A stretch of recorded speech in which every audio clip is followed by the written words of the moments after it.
Hi Kannada Veda YouTube ಚಾನಲ್ಗೆಲ್ಲ ವಿದ್ಯಾರ್ಥಿನಿಯರಿಗೆ ಅಭ್ಯರ್ಥಿಗಳಿಗೆ ಸ್ವಾಗತ ಅಂತ ತಿಳಿಸ್ತಾ ಇದೀಗ ಪ್ರಮುಖವಾಗಿ ಒಂದು ಬಿ ಎಡ್ನ ಸೀಟು ಹಂಚಿಕೆ ಪಟ್ಟಿ ಯಾವ ಥರ ವೀಕ್ಷಣೆ ಮಾಡುವಂಥ ಅಭ್ಯರ್ಥಿಗಳು ಒಂದು ಪ್ರಶ್ನೆ ಇರುವಂಥದ್ದಾಗಿರುತ್ತೆ.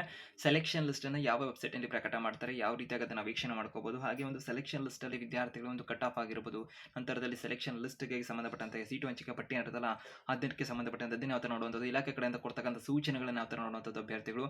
ಸೊ ಹಾಗೆ ಅಭ್ಯರ್ಥಿಗಳಿಗೆ ಮೊಬೈಲಲ್ಲೇ ಒಂದು ಪಿ ಡಿ ಎಫ್ ಮುಖಾಂತರ ವೀಕ್ಷಣೆ ಮಾಡ್ಕೋಬೋದಿರುತ್ತೆ. ಪ್ರತಿಯೊಂದು ಮಾಹಿತಿ ವಿಡಿಯೋದಲ್ಲಿ ತಿಳ್ಕೊಂತಾರೆ. ಹೆಚ್ಚಿಗೆ ಅಪ್ಡೇಟ್ಸ್ ಇನ್ಫಾರ್ಮೇಷನ್ ಮಾಹಿತಿಗಳನ್ನು ಬಿ ಎಡ್ಗೆ ಸಂಬಂಧಪಟ್ಟಂತೆ ತಿಳ್ಕೊಳ್ಳೋದಕ್ಕೆ ಕನ್ನಡ ಯೂಟ್ಯೂಬ್ ಚಾನಲ್ಗೆ ಸಬ್ಸ್ಕ್ರೈಬ್ ಆಗಿಲ್ಲ ಅಂದ್ರೆ ಆಗ್ಬೋದು, ಬೆಲ್ ಐಕನ್ ಕ್ಲಿಕ್ ಮಾಡಿ ಇಟ್ಕೋಬೋದಿರುತ್ತೆ ಅಂತ ಹೇಳ್ತಾ ನಿಮ್ಮೆಲ್ಲ ಸ್ನೇಹಿತರಿಗೆ ಮರೀದೆ ಕೂಡ ವಿಡಿಯೋನ ಶೇರ್ ಮಾಡಿ. ಈ ವಿಡಿಯೋ ನೋಡಿದ ನಂತರ ಹೆಲ್ಪ್ ಆದಂಥ ಸಂದರ್ಭದಲ್ಲಿ ಅಂತ ಹೇಳ್ತಾ ಇದೀಗ ವಿದ್ಯಾರ್ಥಿಗಳಿಗೆ ಉಚಿತವಾಗಿ ಮೊಬೈಲ್ನಲ್ಲಿ ಯಾವ ರೀತಿಯಾಗಿ ಒಂದು ಸೆಲೆಕ್ಷನ್ ಲಿಸ್ಟ್ಗಳನ್ನು ಪ್ರಕಟ ಮಾಡ್ತಾರೆ ಅಂದರೆ ನೋಡ್ಕೋಬೋದಾಗಿರುತ್ತೆ. ಯಾಕಂದರೆ ವಿದ್ಯಾರ್ಥಿಗಳು ಏನು ಮಾಡ್ತಾರೆ ಅಂದರೆ ಸೈಬರ್ ಸೆಂಟರ್ ಆಗಿರ್ಬೋದು, ವಿವಿಧ ಒಂದು ಹೊರಗಡೆ ಇರತಕ್ಕಂಥ ಒಂದು ಕಂಪ್ಯೂಟರ್ ಸೆಂಟರ್ಗಳು ಹೋಗೋರ ಮುಖಾಂತರದಲ್ಲಿ ಅದನ್ನು ವೀಕ್ಷಣೆ ಮಾಡ್ತಿರ್ತಾರೆ. ಆ ವಿದ್ಯಾರ್ಥಿಗಳಿಗೆ ಗೊತ್ತಿರೋದಿಲ್ಲ ಅಂದರೆ ಮೊಬೈಲಲ್ಲೂ ಕೂಡ ವೀಕ್ಷಣೆ ಮಾಡ್ಬೋದು. ಹಾಗೆ ಲಿಸ್ಟ್ ಅಂತಕ್ಕಂಥದ್ದೇನು ಅಂತ ಅಂದ್ಬಿಟ್ಟು ಮತ್ತು ಆಪ್ಷನ್ ಎಂಟ್ರಿಗೂ ಕೂಡ ಸಾಕಷ್ಟು ವಿದ್ಯಾರ್ಥಿಗಳು ಸೈಬರ್ ಸೆಂಟರ್ಗೆ ಹೋಗಬೇಕು ಅಥವಾ ಅಲ್ಲೇ ಮಾಡಿಸಬೇಕಿದೆ ಅಂತಲೂ ಕೂಡ ನಮಗೂ ಕೂಡ ತಿಳಿಸ್ತಾ ಇದ್ರಿ.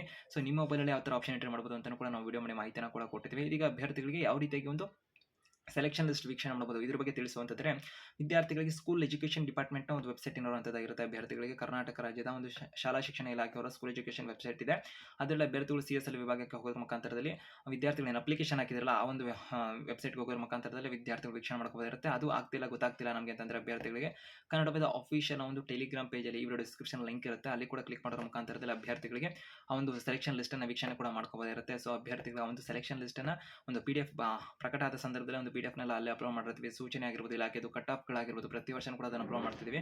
ನಂತರದ ಅಭ್ಯರ್ಥಿಗಳಿಗೆ ಸೆಲೆಕ್ಷನ್ ಲಿಸ್ಟ್ಗಳನ್ನು ಕೂಡ ಅಲ್ಲಿ ಅಪ್ಲೋಡ್ ಮಾಡಿರ್ತೀವಿ. ಇಲಾಖೆ ಕಡೆಯಿಂದ ಬಂದಿರತಕ್ಕಂಥ ಸೂಚನೆಗಳ ಬಗ್ಗೆನೂ ಕೂಡ ಮಾಹಿತಿನ ವಿಡಿಯೋ ಮಾಡೋದ್ರ ಮುಖಾಂತರ ನಿಮಗೆ ತಿಳಿಸ್ಕೊಡ್ತೀವಿ. ಅದಕ್ಕೆ ಕನ್ನಡ ವೇದ ಯೂಟ್ಯೂಬ್ ಚಾನಲ್ಗೆ ಸಬ್ಸ್ಕ್ರೈಬ್ ಆಗಬಹುದಾಗಿರುತ್ತೆ. ಮತ್ತು ಹೆಚ್ಚುವರಿ ಗೈಡೆನ್ಸ್ಗಳನ್ನು ಪಡ್ಕೊಳ್ಳೋದಕ್ಕೆ ನೀವು ಕನ್ನಡ ವೇದ ಒಂದು ಜಾಯ್ನ್ ಆಪ್ಷನ್ ಕೂಡ ನೀಡಿರುವಂಥದ್ದಾಗಿರುತ್ತೆ. ಒಂದು ಗೈಡೆನ್ಸ್ ಆಗಿರ್ಬೋದು, ಒಂದು ಸೀಟ್ಗೆ ಸಂಬಂಧಪಟ್ಟಂತೆ ಆಗಿರ್ಬೋದು, ಗೌರ್ಮೆಂಟ್ ಸೀಟ್ಗೆ ಪ್ರತಿಯೊಂದು ಮಾಹಿತಿ ನಿಮಗೆ ಸಿಗ್ತಿರುತ್ತೆ. ಹಾಗೆ ಯೂಟ್ಯೂಬ್ನಲ್ಲೂ ಕೂಡ ವಿದ್ಯಾರ್ಥಿಗಳಿಗೆ A to Z ಮಾಹಿತಿಗಳು ನಿಮಗೆ ಇದಾವೆ ಅಂತ ಹೇಳ್ತಾ ಹಾಗೆ ಟೆಲಿಗ್ರಾಮ್ ಪೇಜ್ನಲ್ಲಿ ಹೆಚ್ಚುವರಿ ಅಪ್ಡೇಟ್ಸ್ ಇನ್ಫಾರ್ಮೇಷನ್ ಸಲಹೆ ಮತ್ತು ಮಾರ್ಗದರ್ಶನಗಳ ಆಗುತ್ತೆ ಇದೆ ಅಂತಕ್ಕಂಥ ಅಭ್ಯರ್ಥಿಗಳು ಕೂಡ ಅಲ್ಲಿ ಹೆಚ್ಚುವರಿ ಮಾಹಿತಿಗಳು ಗೈಡೆನ್ಸ್ಗಳು ನಿಮಗೆ ಸಿಗ್ತಾ ಇರ್ತವೆ. ಅದನ್ನು ಕೂಡ ಒಂದು ವೀಕ್ಷಣೆ ಮಾಡೋದ್ರ ಮುಖಾಂತರ ಹೆಚ್ಚುವರಿ ಮಾಹಿತಿಯನ್ನು ನೀವು ಪಡ್ಕೊಳ್ಳೋದಕ್ಕೆ ಅದು ನಿಮಗೆ ನೆರವಾಗುತ್ತೆ ಅಂತ ಹೇಳ್ತಾ ಇದೀಗ ಅಭ್ಯರ್ಥಿಗಳಿಗೆ ಸೀಟು ಹಂಚಿಕೆ ಪಟ್ಟಿ ಅಂತಕ್ಕಂಥ ಇರೋದ್ರಲ್ಲಿ ಯಾವಾಗ ಪ್ರಕಟ ಆಗ್ಬೋದು ಇದ್ರ ಬಗ್ಗೆ ಏನೋ ಒಂದು ಪ್ರಶ್ನೆ ಇರುವಂಥದ್ದಾಗಿರುತ್ತೆ.